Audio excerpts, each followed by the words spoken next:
प्रिय विद्यार्थियों, आज हम लोग मैथ्स 2 के चैप्टर भूमितीय रचनाएं अर्थात ज्योमेट्रिक कंस्ट्रक्शन से संबंधित एक्सरसाइज 4.1 की रचना सीखेंगे। आपके स्क्रीन पर पहला प्रश्न दिखाई दे रहा है एक्सरसाइज 4.1 का। त्रिभुज ए बी सी समरूप है त्रिभुज यल एम एन के। त्रिभुज ए बी सी में ए बी इक्वल टू 5.5 सेमी, बी सी इक्वल टू 6 सेमी, सी ए इक्वल टू 4.5 सेमी और B C upon M N equal to 5/4 हो तो त्रिभुज ए बी सी तथा त्रिभुज यल एम एन की रचना कीजिए। तो देखो यहाँ पे कुछ चीज़ें आप पहले ध्यान दो कि यहाँ पे जो त्रिभुज ए बी सी और त्रिभुज यल एम एन समरूप है, तो समरूप है और उसमें त्रिभुज ए बी सी की तीनों भुजाएं की लंबाई दी गई है, ए बी की, बी सी की और सी ए की। लेकिन रचना हमें ए बी सी और यल एम एन दोनों की करनी है, तो सीधी सी बात है कि हमको त्रिभुज यल एम एन की भुजाओं की लंबाई हमको चाहिए। ए बी सी का तो दिया है प्रश्न में, ठीक, लेकिन यल एम एन की लंबाई हमको चाहिए, त्रिभुज यल एम एन की भुजाओं की लंबाई। दूसरी बात हमें यहाँ ध्यान देना है कि B C upon M N equal to दिया है 5/4, B C upon M N equal to 5/4 दिया है। तो इसमें आप ये ध्यान दो कि कौन सा त्रिभुज छोटा है, कौन सा त्रिभुज बड़ा है, वो आपको ध्यान देना है। तो कैसे देखो, यहाँ पर बी सी का भुजा का अनुपात कितना है, 5 है और एम एन की भुजा का अनुपात कितना है, 4 है। तो बी सी की भुजा का अनुपात क्या है, बड़ा है। तो इसका मतलब जो त्रिभुज ए बी सी बनेगा वो क्या होगा, बड़ा बनेगा किससे, त्रिभुज यल एम एन से। बात फिर समझो जरा, B C upon M N equal to दिया है 5/4, ठीक। तो एम एन का देखो अनुपात कितना है, 4 है, बी सी का अनुपात कितना है, भुजा का अनुपात 5 है। तो सीधी बात है, बड़ा त्रिभुज कौन सा बनेगा, जिसकी भुजा बी सी होगी। तो कौन सी है त्रिभुज बनेगा, त्रिभुज ए बी सी क्या होगा, बड़ा बनेगा और त्रिभुज यल एम एन छोटा बनेगा। अब आप इसके पहले पढ़े हो, आप अगर दो त्रिभुज समरूप हैं तो उनकी संगत भुजाओं का अनुपात आपस में क्या होता है, समान होता है। तो A B upon L M equal to B C upon M N equal to A C upon क्या जाएगा, यल एन, समरूप त्रिभुज की संगत भुजाएं। अब इसमें मान रख दो ए बी, बी सी और ए सी का। ए बी की वैल्यू कितना है, 5.4, देखो यहाँ लिखे हो 5.5। बी सी का कितना है, 6 है, देखो यहाँ लिखे हो B C equal to 6 centimetre और ए सी इक्वल टू दिया है 4.5 सेंटीमीटर, तो यहाँ 4.5 रख देंगे। तो हमें क्या मिला, 5.5 upon L M equal to 6 upon M N equal to 4.5 upon L N equal to 5/4 मिला, ठीक। अब क्या करेंगे, ये पहला वाला और ये लास्ट वाला ले लेंगे। तो देखो क्या मिलेगा, 5.5 upon L M equal to 5/4। अब तिर्यक गुणा करेंगे तो इस यल एम में 5 का मल्टीप्लाई होगा, 5.5 में 4 का मल्टीप्लाई होगा, तो हमें मिलेगा L M multiply 5 equal to 5.5 multiply 4। इसलिए यल एम इक्वल टू क्या हो जाएगा, 5 कहाँ आ जाएगा, इसके हर में आ जाएगा, डिनोमिनेटर में। तो 5.5 मल्टीप्लाई 4 अपान 5 हो जाएगा। जब इसको 5 से कट करोगे तो आ जाएगा यहाँ पे 1.1, 1.1 का मल्टीप्लाई करोगे 4 में तो आएगा 4.4। यह निकल गया हमें यल एम। अब ऐसे देखो एम एन के लिए क्या करेंगे, 6 upon M N equal to 5/4 करेंगे, इस मतलब सेकेंड और फोर्थ को लेंगे फिर। तो 6 upon M N equal to 5/4 हो गया। फिर वही तिर्यक गुणा करेंगे तो M N multiply 5 equal to कितना हो जाएगा, 6 मल्टीप्लाई 4। तो एम एन इक्वल टू का देखो साइन यहाँ भूल गया है, आप लगा लेना। M N equal to 6 multiply 4 upon कितना हो गया, 5। तो इसलिए एम एन इक्वल टू 4.8 हो गया। अब नेक्स्ट देखो यहाँ पे थर्ड और फोर्थ को ले लो। 4.5 upon L N equal to जाएगा 5/4। वही तिर्यक गुणा करेंगे, क्रॉस मल्टीप्लिकेशन, तो L N multiply 5 equal to 4.5 multiply 4 upon, अब ये 5 हटेगा कहाँ आएगा, नीचे आ जाएगा। तो यल एन इक्वल टू जाएगा 4.5 मल्टीप्लाई 4 अपान 5। जब इसको कट करके सॉल्व करोगे तो आएगा 3.6 हो गया। तो हमें क्या मिला, L M 4.4 centimetre, M N 4.8 centimetre, L N 3.6 centimetre. कहने का मतलब कि जो त्रिभुज यल एम एन है उसकी तीनों भुजाओं की लंबाई हमें ज्ञात हो गई। तो पहले क्या करेंगे, हम लोग त्रिभुज एबीसी बना लेंगे जिसका सब कुछ दिया गया है। अब देखो इसमें तीनों भुजाएं दी गई हैं, तो कोई भी भुजा आप नीचे ले सकते हो, ठीक ना। लेकिन हमने क्या किया, जो लंबी भुजा है उसको लिया है। ज़्यादातर लंबी भुजा कोई नीचे लेते हैं, ऐसे अगर तीनों भुजाएं दी गई हैं तो फिगर थोड़ा देखने में सुंदर दिखता है, अच्छा दिखता है। तो देखो बी सी दिया कितना, 6 सेंटीमीटर, बी सी 6 सेंटीमीटर। अब बी और सी तो मिल गया, हमको क्या चाहिए, अभी ए चाहिए, बराबर। भाई बी सी 6 सेंटीमीटर आप ड्रॉ कर दिए। अब हमें क्या चाहिए, ए चाहिए, तो देखेंगे कि ए की दूरी बी से कितना दिया है, मतलब ए बी कितना दिया है 5.5, तो बी से क्या करेंगे 5.5 का चाप लगाएंगे, देखो ये वाला चाप मिलेगा 5.5, ठीक ना। तो ए बी कितना 5.5 है, तो बी से 5.5 का चाप लगा लेंगे। इसके बाद देखो ए सी या सी ए कितना है 4.5 है, तो यहाँ से सी से कितने का चाप लगाएंगे 4.5 का। जहाँ पे दोनों चाप एक दूसरे को प्रतिच्छेदित करेंगे, है ना, वह बिंदु क्या हो जाएगा ए हो जाएगा। ए को बी से मिला लेंगे और ए को सी से मिला देंगे, आपका त्रिभुज ए बी सी तैयार हो गया। फिर से ध्यान दो, पहले बी सी 6 सेंटीमीटर ड्रा करो, फिर बी से कितने का चाप लगाओगे 5.5, क्यों 5.5 का लगाओगे, चूंकि ए बी डिस्टेंस कितना है 5.5 सेंटीमीटर, और सी से कितने का चाप लगाओगे, चूंकि ए सी जो है कितना 4.5 है, तो सी से कितने का 4.5 का चाप लगाएंगे। जहां पे दोनों चाप प्रतिच्छेदित करेंगे वही बिंदु क्या हो जाएगा ए हो जाएगा, और फिर ए को बी से मिला देंगे, ए को सी से मिला देंगे, हमारा त्रिभुज तैयार हो गया। अब सेम वही प्रोसेस यहाँ पे करेंगे। देखो यमएन हम लेंगे कितना 4.8, देखो यहाँ यमएन कितना है 4.8 सेंटीमीटर। अब यमएन में यम और एन मिल गया, हमको क्या चाहिए एल चाहिए, तो एल की एम से दूरी कितना है, मतलब एल एम कितना है 4.4, तो एम से 4.4 का चाप लगाओगे, ठीक, ये चाप लगाओगे। फिर एल एन 3.6 दिया है, तो एन से कितने का चाप लगाओगे 3.6 का चाप लगाओगे, एन से 3.6 का चाप लगाओ। जहां पे प्रतिच्छेदित करेगा वो बिंदु क्या हो जाएगा एल हो जाएगा। तो फिर एल को एम से मिला देंगे, एल को एन से मिला देंगे, ये हमारा त्रिभुज एल एम एन तैयार हो गया। अब देखते हैं हम अगला प्रश्न, दूसरा, त्रिभुज पी क्यू आर समरूप है त्रिभुज एल टी आर के। अब यहां ध्यान दो कि दोनों त्रिभुज समरूप है, लेकिन इसमें एक विशेषता ये है कि बिंदु आर देख रहे हो ना, त्रिभुज पी क्यू आर में भी आ रहा है और त्रिभुज एल टी आर में भी आ रहा है, दिखाई दे रहा है आपको, यहाँ भी आ रहा है और यहाँ भी आ रहा है। तो अगर दोनों त्रिभुज में वह शीर्ष बिंदु आ रहा है, इसका मतलब कि दोनों त्रिभुज कहाँ बनेंगे, एक ही आकृति में बनेंगे, ये आपको ध्यान देना है। क्योंकि दोनों में बिंदु आर कॉमन दिख रहा है, तो इसका मतलब हो गया कि दोनों त्रिभुज एक ही आकृति में बनेंगे। इसके पहले वाला जो था प्रश्न उसमें कुछ भी कॉमन नहीं था, इसमें और कॉमन है। अब अगला देखो क्या बोला है, क्या है त्रिभुज पी क्यू आर में P Q equal to 4.2, P Q कितना है 4.2 है, क्यू आर 5.4 है और पी आर 4.8 सेंटीमीटर है। मतलब कि त्रिभुज पी क्यू आर की तीनों भुजाओं की लंबाई आपको ज्ञात है। और बोला है कि P Q upon L T equal to 3/4, मतलब यह भुजाओं का अनुपात दिया है 3/4। तो यहाँ से आपको क्या मिल जाएगा, अभी इसके पहले में बताया मैंने, एल टी की भुजा का अनुपात 4 है, पी क्यू की भुजा का अनुपात 3 है, तो बड़ा त्रिभुज कौन सा हुआ एल टी आर, क्योंकि इसकी भुजा का अनुपात क्या है बड़ा है। तो अब यह त्रिभुज बड़ा हुआ और यह त्रिभुज क्या हो गया छोटा हो गया, मतलब त्रिभुज पी क्यू आर छोटा हो गया और त्रिभुज एल टी आर बड़ा हो गया। और दोनों में चूंकि आर कॉमन, तो हमने वैसे बताया कि एक ही आकृति में बनेगा, तो सीधी सी बात है कि त्रिभुज एल टी आर बड़ा है, तो एल टी आर जो त्रिभुज है उसके अंदर जो है त्रिभुज पी क्यू आर बनेगा। क्यों बनेगा, क्योंकि त्रिभुज पी क्यू आर की भुजाओं का अनुपात क्या है छोटा है। अब देखो एक हम कच्ची आकृति बना लेंगे अपने समझने के लिए, तो देखेंगे इसमें क्यू आर कितना है 5.4 ले लेंगे, फिर पी आर कितना है 4.8 है, देखो 4.8 है, पी क्यू कितना है 4.2 है। अब देखो एक चीज और आपको ध्यान रखना है कि दोनों में आर कॉमन है, तो आर कहाँ आएगा, यहाँ आएगा, इस पॉइंट पे आएगा और कहीं भी नहीं जाएगा, क्योंकि अगर यहाँ पे आप नहीं करोगे तो त्रिभुज बराबर बनेगा ही नहीं।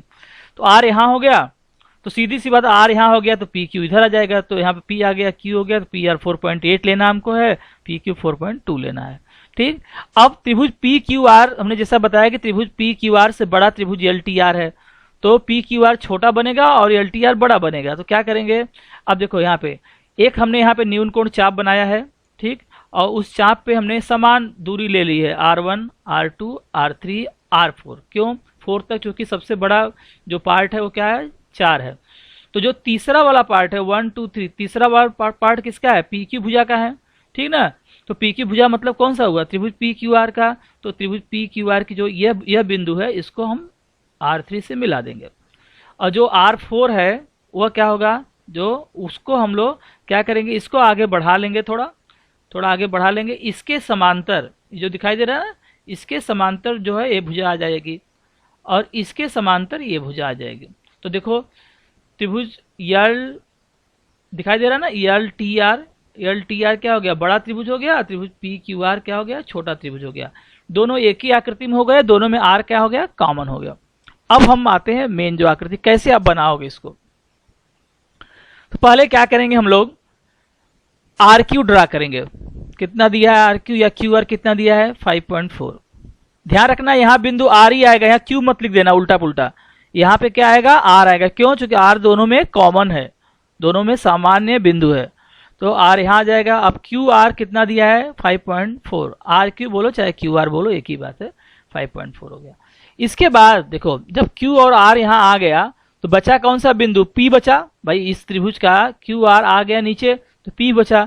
अब पी से देखेंगे आर की दूरी कितना है, पी से आर की दूरी कितना है, यहाँ पे देखो रफ फिगर बनाए हो ना, पी से आर की दूरी कितना है 4.8 है। तो आर से कितने का चाप लगाओगे 4.8 का, तो ये देखो ये चाप मिलेगा आपको, ये वाला दिखाई दे रहा है ना, ये वाला चाप मिलेगा आपको 4.8 सेंटीमीटर पे। अब इसके बाद देखो यहाँ की दूरी कितना है 4.2 सेंटीमीटर है, पी क्यू की दूरी कितना है 4.2। तो इस बिंदु क्यू से क्या करेंगे हम लोग 4.2 का चाप लगाएंगे, तो ये वाला चाप मिलेगा आपको, ये चाप 4.2 पे ना। दोनों चाप एक दूसरे को यहाँ पर प्रतिच्छेदित करेंगे, तो यहाँ प्रतिच्छेद करेंगे तो वह बिंदु हमारा क्या हो जाएगा, पी हो जाएगा। क्या हो गया, पी हो गया, पी हो गया। फिर पी को आर से मिला दो और पी को क्यू से मिला दो, तो आपका त्रिभुज पी क्यू आर तैयार हो गया। अब हमें चाहिए त्रिभुज एल टी आर। अब यहाँ पे ही बच्चे बहुत कंफ्यूजन क्रिएट होता है कि क्या करें, अभी पी क्यू आर तो बन गया, अभी एल टी आर कैसे बनेगा। तो क्या करेंगे, देखो सीधी सी बात है कि त्रिभुज पी क्यू आर का बड़ा भाई है ना त्रिभुज एल टी आर, तो वह पी क्यू आर के अंदर तो आएगा नहीं, वह कहाँ आएगा, उससे बाहर आएगा, बड़ा होगा। तो क्या करेंगे इसको, ये जो भी हमें मिला है ना पी, इस किरण को हम और आगे बढ़ा लेंगे है ना, भुजा को ये बढ़ा लिया हमने, इधर बढ़ा लिया, ऐसे यहाँ बढ़ा लेंगे। बढ़ाने के बाद आपको ये थोड़ा एक्सटेंशन मिल जाएगा ना, दोनों बढ़ा लेंगे। अब यहाँ पे बिंदु आर पर जैसा हमने यहाँ बताया ना कि एक न्यून कोण बना लेंगे, कोई भी न्यून कोण। न्यून कोण का मतलब 90 से छोटा होना चाहिए। ज़्यादातर लोग 40 अंश 50 अंश का ही बनाते हैं, जैसा आपको समझ में आया लगा, 40 का बना लो, 45 का बना लो, 50 का बना लो, जैसा आपको अच्छा लगे। बहुत 40 से ज़्यादा छोटा मत बनाना, नहीं तो बहुत छोटा छोटा हो जाएगा। एक आइडियल आप न्यून कोण लेना, 40 अंश या 50 अंश ले लेना, वो सफिशियंट रहता है। तो ये एक हमने कोण बना लिया यहाँ पे 40 अंश या 50 अंश का, जो भी आपको अच्छा लगे बना लीजिए, या 45 का बना लीजिए। अब इसके बाद एक कोई भी दूरी लेकर, दूरी का मतलब बहुत बड़ी दूरी नहीं लेना है, 1 सेंटीमीटर 1.5 सेंटीमीटर की ज़्यादा तक दूरी ले लो। दूरी लेकर क्या करो, चाप लगा लो। कितना चाप लगाओगे, देखो 4। क्यों, सबसे बड़ा पार्ट कौन सा है, यहाँ पे 4 है ना, तो 1 2 3 4 ये चाप लग गया। एक कोण बना लिए 40 या 50 अंश का, उस पर समान दूरी लेकर, जैसे आर को केंद्र मान के चाप लगाओगे तो R1 मिल जाएगा, R1 को केंद्र मान के चाप लगाओगे तो R2 मिल जाएगा, R2 को केंद्र मान के चाप लगाओगे तो R3 मिल जाएगा, R3 को केंद्र मान के चाप लगाओगे तो R4 मिल जाएगा। क्यों 4 लेंगे, यहाँ ध्यान दो, सबसे बड़ा जो पार्ट है भुजा का वो कितना है 4 हिस्सा है ना, तो 4 पार्ट हम यहाँ पे ले लेंगे। अब इसके बाद जो तीसरा पार्ट, जैसा हमने इसके पहले बताया कि जो तीसरा पार्ट है वो किसका है, त्रिभुज पी क्यू आर की भुजा का है। तो ये जो तीसरा पार्ट है इस त्रिभुज पी क्यू आर की इस बिंदु से मिला देंगे हम इसको, देखो ऐसे ये मिल गया। अब हमें क्या करना है, त्रिभुज एल टी आर मिलाना है। अभी हमें यहाँ तक मिल गया। अब इसको तो हमने बढ़ा ही लिया है, यहाँ तक इसको बढ़ा लिया है, इसको बढ़ा लिया है और इसको बढ़ा लिया है, ठीक ना। त्रिभुज पी क्यू आर बनाने के बाद बढ़ाएंगे, ध्यान रखना। अब इस R3 को केंद्र मानकर कोई एक ऐसा दूरी लो कि जो इसको दो बिंदुओं पर प्रतिच्छेदित करे। बहुत बड़ा नहीं लेना है, कि नहीं कि R को केंद्र मानकर इतना बड़ा दूरी लेना, छोटा दूरी लेना, और छोटा ऐसा लेना है कि वह चाप में और उसको स्केल से नाप सको और चाप बराबर अच्छा से देखने में सुंदर लगे। तो R3 को केंद्र मानकर देखो एक चाप लगा दिया गया, लगाया गया, जो इसको देखो यहाँ पे प्रतिच्छेद करता है और इस भुजा को कहाँ प्रतिच्छेद करता है, यहाँ पर, ठीक। तो जो यहाँ R3 को केंद्र मान के चाप लगाए हैं, वही R4 को भी केंद्र मान के चाप लगा लेंगे। तो हमें जैसे यहाँ पे चाप दिख रहा है वैसे चाप क्या है, यहाँ मिल जाएगा R4 पर। अब इस चाप का जो प्रतिच्छेदन बिंदु है, यह बिंदु दिखाई दे रहा है आपको, यह बिंदु और यह बिंदु, इन दोनों के बीच की दूरी ले लेंगे, यहाँ से यहाँ तक। ध्यान दो, ये बिंदु और ये बिंदु, इनके बीच की दूरी ले लेंगे। समझ में आया, गोला प्रकार में दूरी ले लेंगे। अब इसको केंद्र मानकर इस चाप के प्रतिच्छेदन बिंदु को, R3 नहीं लेना है, ये जो चाप का प्रतिच्छेदन बिंदु है ये वाला ना, इसको लेकर इसको केंद्र मानकर एक चाप लगा देंगे। देखो ये चाप मिलेगा आपको, ठीक ना। तो ये चाप और ये पहले चाप लगाए, दोनों का प्रतिच्छेदन बिंदु जो मिल गया, इसको इस प्रतिच्छेदन बिंदु को R4 से मिलाते हुए एकदम ऐसे ही खींच देंगे, जो इसको किरण जो है RQ है ना, इसको T पर प्रतिच्छेदित करेगा। अब यहाँ पे T नाम कैसे लोगे वो भी कंफ्यूजन है कि आप वहाँ पे L भी ले सकते हो, T भी ले सकते हो, तो वो कंफ्यूजन कैसे क्रिएट होगा, उसके लिए यहाँ आ जाओ। देखो भुजा PQ की संगत भुजा कौन सी है, LT है। QR की संगत भुजा कौन सी है, TR है। और PR की संगत भुजा कौन सी है, LR। तो जो संगत भुजाएं हम लेंगे वह संगत भुजाएं आपस में एक ही रेखा पर आएंगी या तो समांतर आएंगी। ध्यान दो, एक ही रेखा पर आएंगी या तो समांतर आएंगी। तो देखो यहाँ पे से QR है, अब QR से संबंधित कौन सी भुजा है, यहाँ ध्यान दो, QR से संबंधित भुजा कौन सी है, TR। QR से संबंधित जो संगत भुजा कौन सी है, TR। तो QR यहाँ आ चुका है, इसका मतलब कि यहाँ पे क्या आएगा, T आएगा, तभी ना QR और TR कहाँ होगा, एक ही रेखा पर होगा, बराबर। अब इससे देखो यहाँ पे देखो PQ की बात करते हैं। अभी PQ की संगत भुजा कौन सी है, LT है। तो देखो PQ की संगत भुजा कौन सी है, LT है। तो सीधी सी बात है कि PQ के, मैंने क्या बताया, या तो एक ही रेखा पर आएंगे या तो समांतर आएंगे। देखो PQ के जो है समांतर कौन आ रहा है, LT आ रहा है। तो अगर मान लो यहाँ L लिख देते हैं, सपोज करो यहाँ पे L लिखते हैं आप, तो क्या आता है संबंध, QR का संबंध किससे आता है, LR से। तो PQ जो है QR का संबंध LR से है क्या, नहीं है, इसका मतलब आप गलत कर रहे हो। तो जो संगत भुजाएं हैं आप वही उस पर लेना है, शीर्ष बिंदु का नाम देना है कि जो जिससे कि संगत भुजाएं या तो एक ही रेखा पर आए या तो समांतर आए। तो हमें जब ये इस बिंदु को इस बिंदु से मिलाएंगे तो यह मिल जाएगा। अब ये देखो, जो ये हमारा रेखाखंड है और ये रेखाखंड, ये परस्पर क्या आना चाहिए, समांतर आना चाहिए। क्यों समांतर आना चाहिए, यह देखो क्या है, संगत कोण है। तो संगत कोण आपस में क्या होते हैं, सर्वांग सम होते हैं, बराबर ना। सॉरी, संगत कोण अगर सर्वांग सम है, संगत कोण सर्वांग सम नहीं होते, संगत कोण अगर सर्वांग सम है। क्यों सर्वांग सम है, क्योंकि हमने जो यहाँ पे कोण बनाया है वो क्या है, इसके सर्वांग सम बनाया है, जो हमने रचना किया है। तो संगत कोण अगर सर्वांग सम हो गए तो जो उससे संबंधित जो भी रेखाखंड रहेगा वह परस्पर क्या हो जाएगा, समांतर हो जाएगा। तो यह इसके समांतर आना ही चाहिए। अगर आप समांतर नहीं आ रहा है, इसका मतलब कहीं न कहीं आप रचना में गलती कर रहे हो। तो हमें T मिल गया। अब हमें एक लास्ट जो है बिंदु प्राप्त करना है, वह L प्राप्त करना है। तो कैसे प्राप्त करोगे, फिर जैसे यहाँ पे जो प्रोसीजर किए तो वही प्रोसीजर यहाँ पे करेंगे। यहाँ पे Q को केंद्र मानकर एक चाप लगाएंगे, Q को केंद्र मान के चाप लगाओगे, ये चाप मिलेगा। वही बिंदु T को केंद्र मान के चाप लगाएंगे तो ये चाप मिलेगा। अब इन दोनों चापों के प्रतिच्छेदन बिंदु, देखो एक प्रतिच्छेदन बिंदु यहाँ है, एक प्रतिच्छेदन बिंदु यहाँ है। इन दोनों चापों के प्रतिच्छेदन बिंदु के बीच की दूरी ले लेंगे यहाँ से यहाँ तक। यही दूरी लेकर इसको केंद्र मानकर, ध्यान रखो, इसको केंद्र मानकर, इस बिंदु को केंद्र मान के चाप लगाएंगे तो ये चाप मिलेगा हमको। ठीक, ये पहले से चाप है और इसको केंद्र मान के चाप लगाएंगे तो ये चाप मिलेगा। और दूरी कितना लेना है, यहाँ से लेकर यहाँ तक की दूरी लेकर इसको केंद्र मान के चाप लगाएंगे तो फिर इसको मिला देंगे प्रतिच्छेदन बिंदु को। तो जहाँ पर इसको कट करेगा, ये जो किरण RP जा रही है ना, जहाँ पे इसको कट करेगा वही बिंदु क्या हो जाएगा, L हो जाएगा। अब देखो आपको क्लियर बिल्कुल स्पष्ट हो गया कि देखो PQR दिखाई दे रहा है त्रिभुज, और त्रिभुज LTR कहाँ है, एक ही आकृति में है, दोनों में R क्या है, कॉमन वर्टिसेस है। ये सब प्रश्न परीक्षाओं में बहुत पूछे जाते हैं, तो आप बहुत ध्यान देना इसको। अगला देखो तीसरा लगभग मिलता जुलता है पहले से, थोड़ा सा खाली वहाँ पे सारी भुजाएं दी गई थी, इसमें एक कोण दे दिया है। त्रिभुज RST जो है समरूप है त्रिभुज XYZ के। त्रिभुज RST में RS दिया है 4.5 सेंटीमीटर, कोण RST दिया है 40 अंश, ST दिया है 5.7 सेमी, और RS upon XY equal to दिया है 3/5। तो बोला RST और त्रिभुज XYZ की रचना करो, दोनों त्रिभुज की रचना करना है। तो त्रिभुज RST का सब कुछ मालूम है, दो भुजाएं मालूम है, उनके बीच का कोण मालूम है, तो आप आसानी से रचना कर सकते हो। लेकिन XYZ के अभी भुजाएं और कोण हमको ज्ञात करना है। तो आपको मालूम है कि दोनों त्रिभुज अगर समरूप है तो उनकी संगत भुजाओं का अनुपात क्या आता है, समान आता है। तो RS बटे कितना हो जाएगा, XY ST अपान YZ हो जाएगा, RT अपान क्या हो जाएगा, XZ। ये हो गया। अब इसमें वैल्यू रख देंगे हम लोग। आर की वैल्यू दिया है 4.5, देखो यहाँ दिया है ना, आर इक्वल टू कितना है 4.5, 4.5 अपान एक्स वाई। एस टी दिया है 5.7, तो एस टी की जगह 5.7 रख देंगे, 5.7 अपान वाई जेड। इसका कुछ भी अता पता नहीं है, ना तो आर टी का मान मालूम है, ना तो एक्स जेड का मालूम है। तो आप इसको चाहो तो नहीं लिखोगे तो भी चलेगा, लिखोगे तो भी चलेगा, कोई प्रॉब्लम नहीं है। तथा अब देखो आर एस टी, कोण आर एस टी, यहाँ से ध्यान दो, कोण आर एस टी मतलब यह है ना, कोण यस आर एस टी, कोण आर एस टी का मतलब कौन सा कोण होगा, कोण यस। यह 40 अंश दिया है, तो यहाँ पे यस का संगत कोण कौन सा है, वाई है, तो इसका मतलब कोण एक्स वाई जेड भी कितना हो जाएगा, 40 अंश हो जाएगा। क्यों?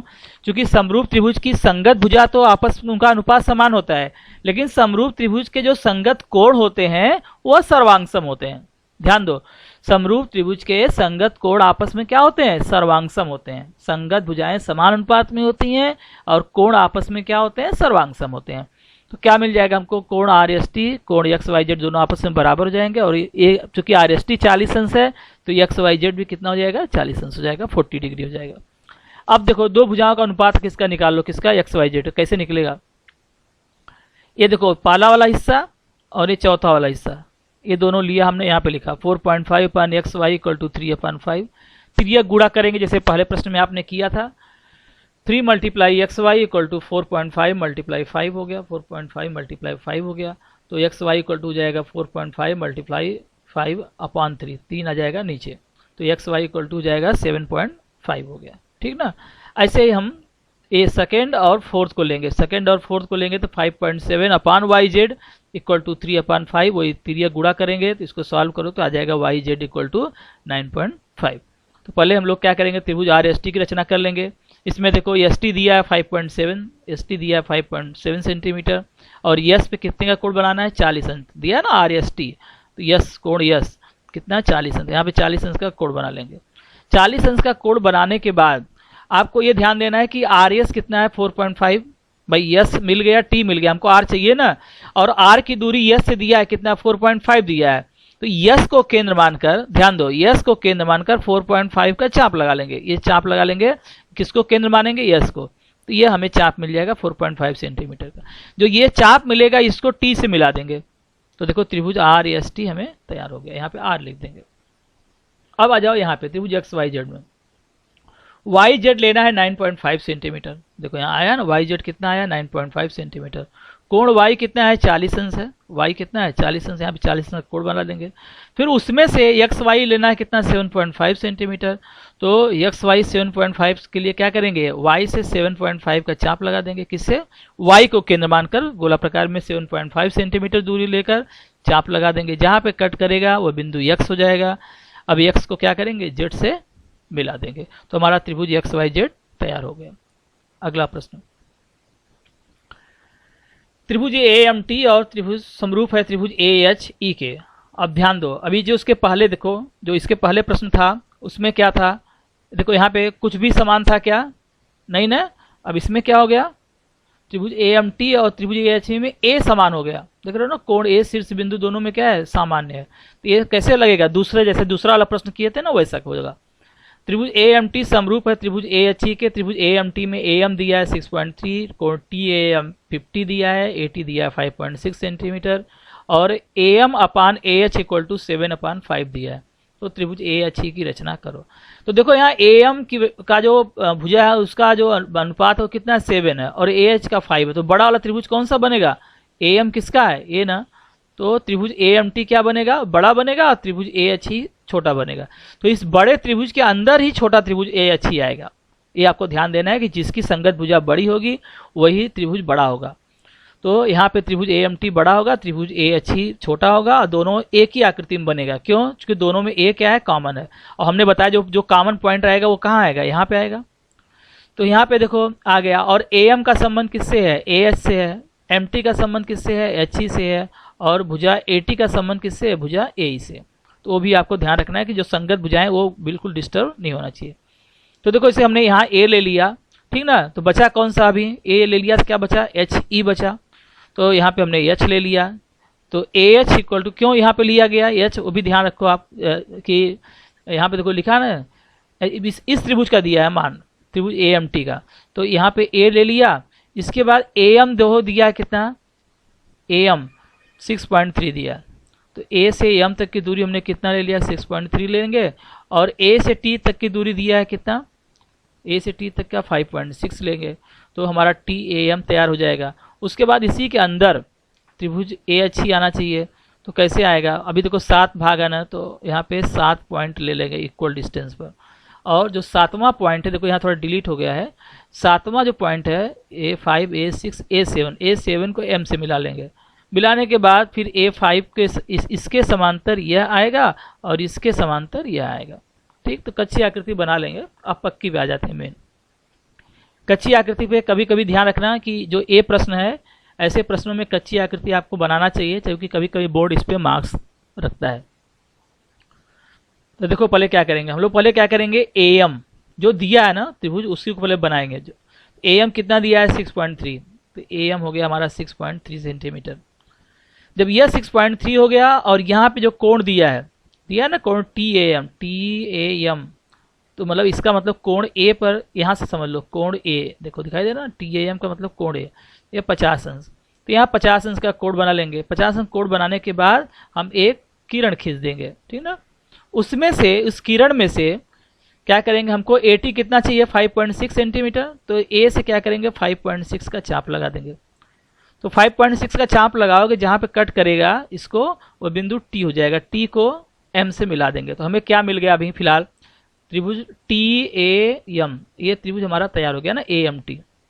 ठीक, ये त्रिभुज ए एम टी तैयार हो गया। अब ये आपको मालूम हो गया यहाँ के संगत भुजाओं के अनुपात से कि ए एम टी के अंदर ही ए एच ही आएगा। सीधी सी बात है, जो ए एम टी बन रहा है इसी के अंदर कहाँ आएगा, ए एच ही आएगा। तो उसके लिए क्या करेंगे, आपने 7 चाप लगाया है समान दूरी पर, देखो A1, ए से कोई एक दूरी लेकर चाप यहाँ, अभी ए बनने के बाद यहाँ पे क्या करेंगे, यहाँ पे एक न्यून कोण बनाएंगे, जैसे हमने पहले बताया था ना दूसरे सवाल में। भाई हमारा ये त्रिभुज तैयार है ना, ए एम टी, ये त्रिभुज ही हमें केवल मिला है। ठीक, ए एम टी मिला, फिर ए पर क्या करेंगे, एक न्यून कोण बना लेंगे, कोई भी दूरी लेकर, सॉरी कोई भी कोण लेके 40 अंश 50 अंश का लेके कोण बना लेंगे। कोण बनाने के बाद, ठीक, इसके बाद कितना चाप लगाओगे, मैक्सिमम 7। देखो यहाँ पे सबसे बड़ा पार्ट कौन सा है, 7 है ना, तो 1 ए को केंद्र मानेंगे तो A1 मिल जाएगा, A1 को केंद्र मानेंगे तो A2 मिल जाएगा, फिर वही समान दूरी ऐसे करते करते चले जाएंगे। ध्यान रखना यह जो समान चाप होना चाहिए, जो दूरी है वो समान होनी चाहिए, ऐसा नहीं छोटा बड़ा चाप नहीं होना चाहिए कि यहाँ पे थोड़ा दूरी ज़्यादा ले लें, यहाँ पे थोड़ा दूरी कम ले लेंगे, ऐसा नहीं, इक्वल डिस्टेंस आना चाहिए। ठीक, अब जो त्रिभुज हमारा AMT है, इसका जो भुजा का अनुपात कितना है, 7 है, तो जो ये 7वां हिस्सा है उसको हम लोग M से मिला देंगे, ठीक ना, इससे मिला देंगे। तो हमें क्या मिल जाएगा, ये तैयार हो गया, न्यून कोण तैयार हो गया, 7 चाप लग गया, 7वां चाप यहाँ से मिल गया। अब हमें क्या चाहिए, ए वाला भुजा चाहिए और ए वाला भुजा चाहिए, ए और ए चाहिए। तो क्या करेंगे, A7 को केंद्र मानकर कोई भी दूरी लेके चाप लगा लेंगे, A7 को केंद्र मानकर, A7 को केंद्र मानेंगे, कोई दूरी लेके चाप लगाएंगे। वही चाप, जितना दूरी यहाँ से A7 से लिया उतना दूरी लेकर A5 से चाप लगाएंगे। क्यों A5 से लाएंगे, क्योंकि जो इसका देखो पार्ट कितना है, 5 है ना, तो A5 से चाप लगाएंगे। A5 से वही दूरी लेकर, जो हमने A7 से चाप लगाया है वही चाप हम क्या करेंगे A5 से लाएंगे, तो ये चाप मिलेगा। ध्यान रखो, ये चाप और ये चाप लगा लेंगे, यह A7 से लगाएंगे, पहले A7 पे लगाएंगे, A7 पे लगाएंगे, वही चाप क्या करेंगे A5 पे लगाएंगे।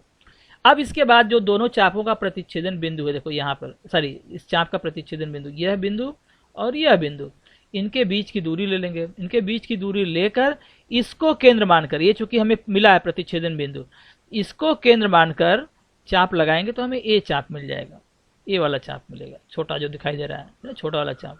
इसको केंद्र मानकर दूरी कौन सा लेंगे, यहाँ से लेकर यहाँ तक, फिर से देखो यहाँ से लेकर यहाँ तक की दूरी लेंगे, इसको केंद्र मानकर चाप लगा लेंगे। ठीक, तो यह प्रतिच्छेदन बिंदु मिल गया, इसको A5 से मिलाते हुए आगे बढ़ा देंगे, तो यह और यह क्या होगा, समांतर एकदम आएगा। तो अब यहाँ पे क्या लिखेंगे, ये प्रतिच्छेदन बिंदु मिल गया, तो अभी यहाँ पे एच लिखेंगे कि ई लिखेंगे, वो कंफ्यूजन होता है। तो देखो यहाँ पे AM है ना, तो AM का संगत भुजा कौन सी है, AM की संगत भुजा कौन सी आएगी, AH आएगी। तो सीधी सी बात है, यहाँ पे क्या आएगा, H आएगा।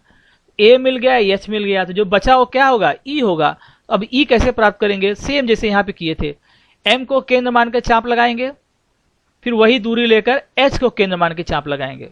इसके बाद इन दोनों चापों के बीच की दोनों चापों का प्रतिच्छेदन बिंदु, ये वाला, इनके बीच की दूरी लेकर इसको केंद्र मानकर, ए पॉइंट को केंद्र मानकर चाप लगाएंगे तो ये वाला चाप हमें मिलेगा जो ऐसा दिख रहा है। फिर इसको, इस प्रतिच्छेदन बिंदु को एच से मिलाते हुए आगे बढ़ा देंगे, जहां पे इसको कट करेगा, ठीक ना, इस किरण को, वह बिंदु क्या हो जाएगा, ई हो जाएगा। अब आप देख लो, ए एम टी क्या हो गया, बड़ा त्रिभुज हो गया, ए एच ई क्या हो गया, छोटा त्रिभुज हो गया। दोनों त्रिभुज क्या है, एक ही आकृति में है, और जो छोटा वाला त्रिभुज है वो क्या है, बड़े वाले त्रिभुज के अंदर है। क्यों है, क्योंकि उसकी भुजाओं का अनुपात क्या है, छोटा है। तो ये आपको बार बार इसको करना है, ठीक ना। तो जो आज का वीडियो अभी समाप्त हुआ, वीडियो को जरूर बार बार देखो, उसको समझो पहले खूब अच्छे से कि कैसे हमें रचना करना है, और उसको 2 या 3 बार आप अपना रचना बनाओ, उसको प्रैक्टिस करो। और अगर आपको ये वीडियो अच्छा लग रहा है तो आप ज़रूर लाइक करो, इसको शेयर करो और सब्सक्राइब कर लो, जिससे सबसे आगे आपको इस वीडियो के बारे में जानकारी प्राप्त हो जाए अगले वीडियो के बारे में। धन्यवाद।